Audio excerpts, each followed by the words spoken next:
Kristijane, reci mi šta se to desilo kad si se vratio kući u Hrvatsku posle probe zuba? Pa desilo se to što su mi ispale privremene krunice i imao sam dosta jake bolove jer su mi živci bili otvoreni. To su bili stravični bolovi, pretpostavljam. Pa dosta, jer morao sam piti 2-3 tablete dnevno. 2-3 analgetika dnevno.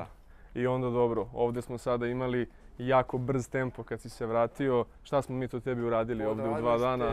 To da su mi povadili živce i odmah sam išao sa ne znam kako doktorke Nina. Doktorke Nine. U ordinaciji 2. U ordinaciji 2 sam prelazio u ordinaciju 3 kod 2 u 4 kod mene i kod Ane. Da mi radite ovaj završni rad, cementirate to i... Tako je, da sredimo zagrižaj, jel tako? Da zagrižaj. Dobro, i evo sad sve obuhvatno prošlo je koliko ti si prespavao sa zubima, jeo? 24 sata otprilike i sve u redu, mogu je normalno grist, ništa me ne boli. Ništa te ne boli? Ne.